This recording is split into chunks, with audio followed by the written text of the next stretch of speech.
श्रीमद् भगवद गीता यथारूप अध्याय 15 श्लोक संख्या 6। न तद्भासयते सूर्यो न शशांको न पावकः यद्गत्वा न निवर्तन्ते तद्धाम परमं मम। वह मेरा परम धाम ना तो सूर्य या चंद्र के द्वारा प्रकाशित होता है और न अग्नि या बिजली से। जो लोग वहां पहुंच जाते हैं वे इस भौतिक जगत में फिर से लौटकर नहीं आते। तात्पर्य: यहाँ पर आध्यात्मिक जगत अर्थात भगवान कृष्ण के धाम का वर्णन हुआ है, जिसे कृष्ण लोक या गोलोक वृंदावन कहा जाता है। चिन्मय आकाश में ना तो सूर्य प्रकाश की आवश्यकता है, न चंद्र प्रकाश अथवा अग्नि या बिजली की, क्योंकि सारे लोक स्वयं प्रकाशित हैं। इस ब्रह्मांड में केवल एक लोक सूर्य ऐसा है जो स्वयं प्रकाशित है, लेकिन आध्यात्मिक आकाश में सभी लोक स्वयं प्रकाशित हैं।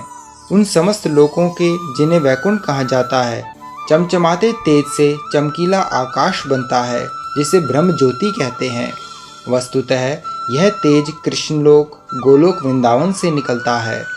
इस तेज का एक अंश महत्तत्व अर्थात भौतिक जगत से आच्छादित रहता है। इसके अतिरिक्त ज्योतिर्मय आकाश का अधिकांश भाग तो आध्यात्मिक लोकों से पूर्ण है, जिन्हें वैकुंठ कहा जाता है और जिनमें से गोलोक वृंदावन प्रमुख है। जब तक जीव इस अंधकार में जगत में रहता है तब तक वह बद अवस्था में होता है, लेकिन ज्यों ही वह इस भौतिक जगत रूपी मिथ्या विकृत वृक्ष को काट कर आध्यात्मिक आकाश में पहुंचता है, त्यों ही वह मुक्त हो जाता है। तब वह यहाँ वापस नहीं आता। इस बद्ध जीवन में जीव अपने को भौतिक जगत का स्वामी मानता है, लेकिन अपनी मुक्त अवस्था में वह आध्यात्मिक राज्य में प्रवेश करता है और परमेश्वर का पार्षद बन जाता है। वहाँ पर वह सच्चिद आनंद में जीवन बिताता है। इस सूचना से मनुष्य को मुग्ध हो जाना चाहिए।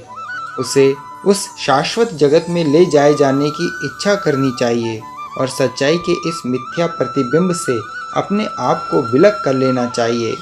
जो इस संसार से अत्यधिक आसक्त है, उसके लिए इस आसक्ति का छेदन करना दुष्कर होता है, लेकिन यदि वह कृष्ण भावनामृत को ग्रहण कर ले तो उसके क्रमशः छूट जाने की संभावना है। उसे ऐसे भक्तों की संगति करनी चाहिए जो कृष्ण भावना भावित होते हैं। उसे ऐसा समाज खोजना चाहिए जो कृष्ण भावनामृत के प्रति समर्पित हो और उसे भक्ति करनी सीखनी चाहिए।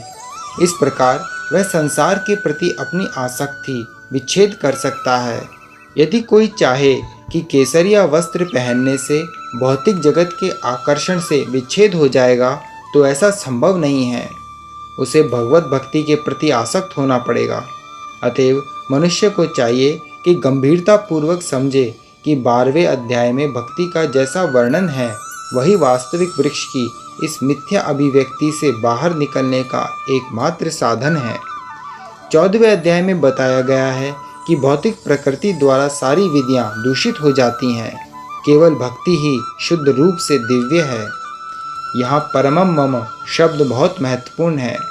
वास्तव में जगत का कोना कोना भगवान की संपत्ति है, परंतु दिव्य जगत परम है और 6 ऐश्वर्यों से पूर्ण है। कठोर उपनिषद में भी इसकी पुष्टि की गई है कि दिव्य जगत में सूर्य प्रकाश, चंद्र प्रकाश या तारागण की कोई आवश्यकता नहीं है। न तत्र सूर्यो भाति न चंद्र तारकम, क्योंकि समस्त आध्यात्मिक आकाश भगवान की आंतरिक शक्ति से प्रकाशमान है। उस परम धाम तक केवल शरणागति से ही पहुंचा जा सकता है, अन्य किसी साधन से नहीं। हरे कृष्ण।